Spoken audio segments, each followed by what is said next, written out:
Hello viewers, good morning. Daily ভোগসেবা ব্লগে আপনাদের সবাইকে অনেক অনেক স্বাগত। ভালো আছেন আশা করি। ভালো থাকুন, সুস্থ থাকুন, ভগবানের কাছে এটাই প্রার্থনা করি। এখন আমার মার মন্ত্রপাঠ হওয়ার পর পুজো শেষ হয়ে গেছে, ভগবানকে ভোগও নিবেদন হয়ে গেছে। এখন আরতি করবে মা। আরতি হয়ে গেলে আমি আপনাদের সাথে শেয়ার করে নেব আজকে সকালবেলায় ভগবানের ভোগের কি মেনু ছিল, কি ভোগ নিবেদন করা হয়েছে। তাহলে আসুন আমরা সবাই মিলে এখন আরতিটা দেখে নিই।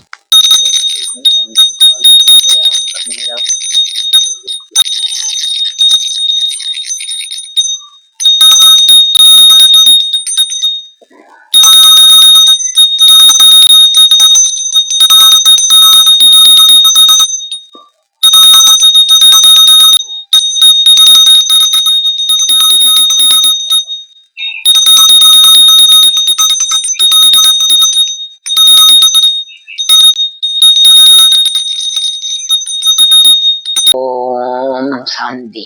ओम शांति। ओम शांति।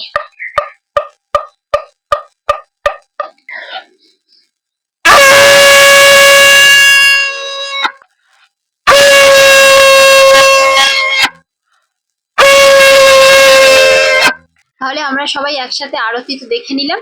এবার আমি আপনাদের সাথে শেয়ার করে নিচ্ছি আজকে সকালবেলা ভগবানকে কি ভোগ নিবেদন করা হয়েছিল, ভোগের কি মেনু ছিল।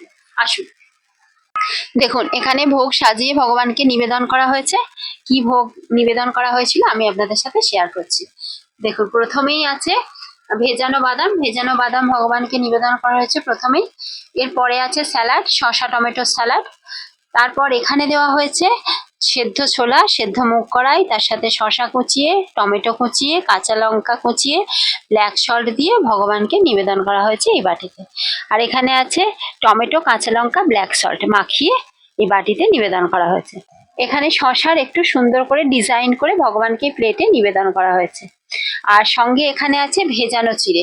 চিড়ে ভালো করে পরিষ্কার করে নিয়ে তারপর ভালো করে ধুয়ে নিয়ে, ধান বেছে ভালো করে ধুয়ে নিয়ে তারপর আখের গুড় একটু লিকুইড করে নিয়ে মাখিয়ে ভগবানকে নিবেদন করা হয়েছে। চিড়েটা অনেক ভেজানো হয়ে গেছিল, দেখেছেন বাটিতে কতটা পুরোটাই ভর্তি আছে, ভেজানো হয়ে গেছিল। কি করব, সেই জন্য বাড়িতে চটজলদি দুটো উপকরণে বানিয়ে ফেললাম চিড়ের পোলাও। চিড়ের পোলাও বানিয়ে ভগবানকে নিবেদন করা হয়েছে। যেহেতু অনেকটা চিড়ে হয়ে গেছিল, বেশি হয়ে গেছিল, তো কি করা যাবে, এই জন্যই হঠাৎ করে চিড়ের পোলাও চট করে বানিয়ে ফেললাম। আর এখানে আছে মুগ কড়াই। মুগ কড়াই সেদ্ধ করে আলু দিয়ে, কাঁচা লঙ্কা দিয়ে আর সন্ধ্যা লবণ দিয়ে সেদ্ধ করে ভগবানকে নিবেদন করা হয়েছে। ওপরে কিছুটা ভাজা বাদাম সাজিয়ে দেওয়া হয়েছে, আর সঙ্গে জল আছে। তো টোটাল ভোগের বন্দোবস্ত ভগবানের সকালে এটাই ছিল, আপনাদের সাথে শেয়ার করে নিলাম। আপনারা আরতিও দেখলেন আর ভোগও দেখলেন। কমেন্টের মাধ্যমে জানাবেন আজকে ভোগের বন্দোবস্ত কেমন ছিল। সবাই ভালো থাকবেন, সুস্থ থাকবেন, সাবধানে থাকবেন। যদি ভিডিওটা ভালো লেগে থাকে একটা লাইক করে দেবেন, সাবস্ক্রাইব করার রিকোয়েস্ট রইল। আজকের মতো ব্লগ এখানেই শেষ করলাম। পরের ব্লগে আবারও দেখা হচ্ছে ভগবানের ভোগের মেনু নিয়ে। Thank you.